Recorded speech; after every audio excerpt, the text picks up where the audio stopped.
છે બાળુ સુરવે, જાગૃતિબેન કાકા, ભોલાભાઈ, કોઈ કરતા કોઈ અમારા 13 નંબરમાં આવ્યું નથી. અને આવ્યું હોય ને એમ કહેતા હોય કે હું આવી છું તો હું 10 વાળાના પગથી નીચે નીકળી જઈશ. કોઈ નથી આવ્યું. નમસ્કાર, આપકી આવાજ ન્યૂઝ 24 માં આપનું હાર્દિક સ્વાગત છે. આજના મુખ્ય સમાચાર પર એક નજર. તો આવતું નથી અને બધા જ્યારે વોટ લેવાનો હોય ત્યારે બધા આવે છે તે પછી કોઈ જોવાય નહીં આવતું. રોડ વાળવા આવતા એ નહીં જોવા આવતા. કોઈ કમ્પ્લેનો કરે ત્યારે જોવા આવે છે ને ઉપર જો વાળી સામે રોડ તો વાળતા જ નથી કોઈ. એ રોડ વાળવા આવે છે એ સારું વાળતા નથી. નામ તો ભાઈ મને નથી ખબર. ચૂંટણી આવશે તો બહિષ્કાર કરશો કે વોટ આપશો? ના, બહિષ્કાર કરશો. શું નામ છે તમારું? મારું નામ અનિતાબેન. તાપનગર આરવી દેસાઈ રોડ છીકણીવાળાની ચાલીમાંથી હું બોલું છું. હું નિમિષા દીપક કુમાર ત્રિવેદી બોલું છું. અને 15 દિવસથી જ્યારથી રોડનું કામ ચાલુ થયું ત્યારથી વાળવા બી આવતા નથી. અને એક સમય પાણી ભરાવાનો કે પહેલાં રોડ સારો જ હતો એને ખોદીને બેસી ગયા છે.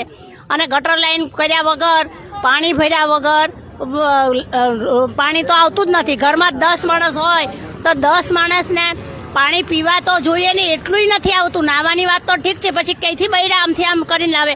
અને અમારે હેડપંપ જેવું બી કશું છે નહીં તો પાણી લાવે ક્યાંથી બૈરા? એ તો તમે વિચાર કરો. રોઈ રહ્યા તો કે કોઈ કશું કરવા વાળો અહીં ખાડા કેટલા પડ્યા. આ ભારત તો હેડા તો નહીં હોભરતી નહીં. 2 વાર દીધો પડી છે આગળ. કોઈ વોટ લેવા અમારા હોય તારા બહુ આવે તારે હવે અમદાવાદ આવતા નહીં. તારે ઇલેક્શન આવશે તો બહિષ્કાર કરશો તો કે વોટ આપશો? મેં તો વાપરતી જ નહીં. વોટ આપશો કે નહીં આપો એમ? વોટ હા, વોટ લેવા હવે તો આપીએ જ છે ને. દર વખત આપીએ. પ્રતાપનગર આરવી દેસાઈ રોડ છીકણીવાળી ચાલ. હું સૈયદ ગુલામ અલી બોલું છું. અમારા વિસ્તારમાં મુખ્ય સમસ્યા ગટરની, વરસાદી પાણીની, પીવાના પાણીની એ સમસ્યાઓ છે. જ્યારે આ લોકો રોડ સારો હતો એને ખોદીને જતા રહ્યા છે ને રોડ બનાવવાની કામગીરી કરે છે તે ખોટી છે. ખરેખર હમણાં હાલમાં ગટરની સમસ્યા છે. ગટરનું પાણી ઉપર ઉભરાય છે. હવે ગંદામાં અમારે ચાલવું પડે છે. વરસાદમાં વરસાદી પાણીનું પાણી ભરાઈ જાય છે. અંદર અમારે દુકાનમાં, શોપમાં, મારું રેસિડન્ટમાં અંદર ભરાઈ જાય છે. પીવાનું પાણી શુદ્ધ આવતું જ નથી. ના નાહવા લાયક હોય છે કે ના કપડાં ધોવા લાયક હોય છે. એવું પાણી અમે કંઈથી પીવાના છે? વાપરી નથી શકતા. પીવાનું પાણી તો છોડો તમે. અમારે સ્પેશિયલ જગ મંગાવવા પડે પીવાના પાણી માટે. અમે વેરો ભરીએ 70 થી 80 હજાર લગભગ. હું વર્ષે વેરો ભરું છું. મારા 2 શોપ છે ફર્નિચરના, રેસિડન્ટ છે. હું 70 થી 80 હજાર વેરો ભરું છું. તે છતાં મને સામે કોર્પોરેશન શું વળતર આપે છે? મને કોઈ વળતર મળતું નથી. જ્યારે વેરો અમારે જો કદાચ મહિનો કે 2 મહિના લેટ થાય તો 18% વ્યાજથી અમારે ભરવું પડે છે. તો અમારી માંગ એટલી જ છે કે ભાઈ આ ગટરનું, પાણીનું, ડેનેજનું એ સમસ્યા સોલ્વ કરો, પછી રોડ બનાવો. અમારી સમસ્યાનો જલ્દીથી જલ્દી ઉકેલ આવે. આ રોડ ને રસ્તા બનતા પહેલાં અમે મ્યુનિસિપલ કમિશનરને 10 વાર વિનંતી કરીએ છીએ કે આ રોડ બને એની પહેલાં અમારી ચાલીની વિઝિટ કરે. અને અમારા જે બી પ્રોબ્લેમ છે, ડ્રેનેજ લાઇન, પાણી લાઇન, ગટર લાઇન, વરસાદી ગટરમાં પાણી ભરાઈ જાય છે. અમારા ઘરોમાં 4-4 ફૂટ પાણી હોય છે. કોઈ કશું કરવા આવતું નથી. આ પ્રમાણે જો નહીં આવે તો અમે ટોટલી નેતાઓને તો કોઈને ટાઈમ નથી. કારણ કે નામ મોટા મોટા નેતાઓ છે. બાલુ શુક્લા બન્યા છે, મોટા મોટા સાંસદો બન્યા છે. વોટ લેવા આવે તો ગાડીમાં બેસીને હાથ જોડે છે. હમણાં કોઈને આવવાનો ટાઈમ નથી. જે કોર્પોરેટર છે બાળુ સુરવે, જાગૃતિબેન કાકા, ભોલાભાઈ, કોઈ કરતા કોઈ અમારા 13 નંબરમાં આવ્યું નથી. અને આવ્યું હોય ને એમ કહેતા હોય કે હું આવી છું તો હું 10 વાળાના પગથી નીચે નીકળી જઈશ. કોઈ નથી આવ્યું. 3 દિવસ અમારા ઘરમાં પાણી નહોતું પીવાનું. કોઈ નેતાએ અમને પૂછવા નથી આવ્યું. લોકોના ઘરમાં ચૂપચાપ ટેન્કરો ગઈ છે. કેમ? અમે માણસ નથી? કોના માટે બનીએ છીએ? અને જ્યારે વોટ લેવાનો હોય ત્યારે તો હાથ જોડે છે, મને તમારો વોટ આપજો, મને તમારો વોટ આપજો. શું કામ આપવાનો? અમારી ચાલીનો ટોટલી બહિષ્કાર છે. અમે કોઈને વોટ આપવા નથી રાજી. તમારે જો વોટ જોઈતો હોય તો સર્વપ્રથમ અમારી ચાલીનું કામ કરવું પડશે અને કરવું જ પડશે. એના સિવાય નહીં કરો તો નહીં ચાલે. અને હું મ્યુનિસિપલ કમિશનરને આવેદનથી હાથ જોડીને કહું છું કે અમારા જે રોડનું કામ ચાલે છે એને સ્થગિત કરો.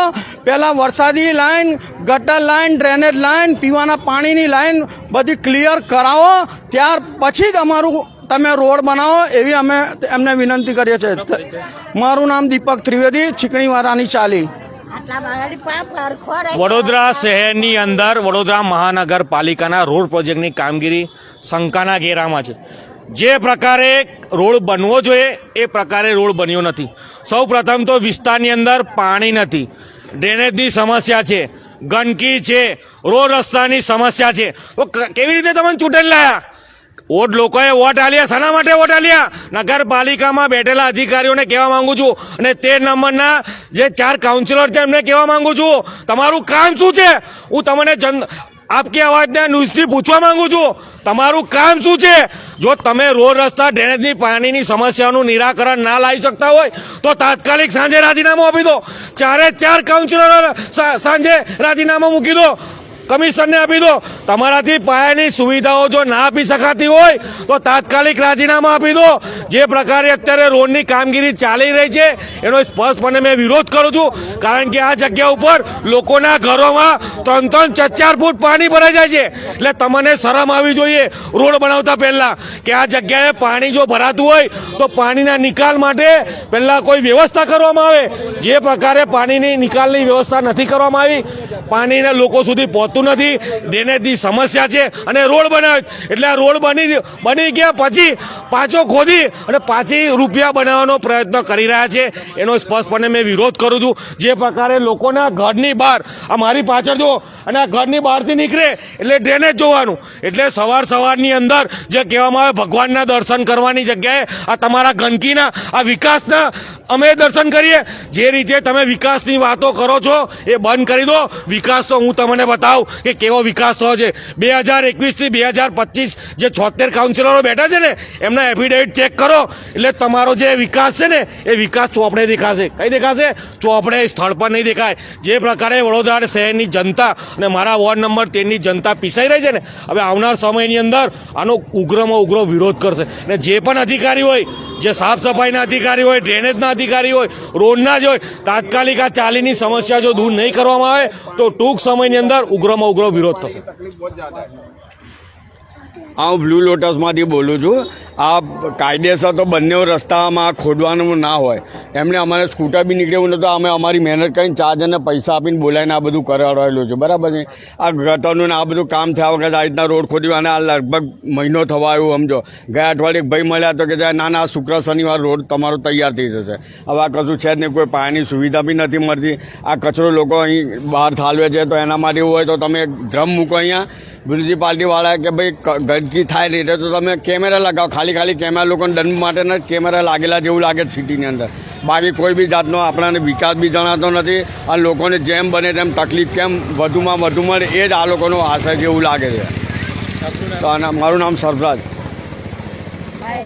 તો બધું અને બધો પોણેનો બી શોખ હતો, બધાનો શોખ હતો.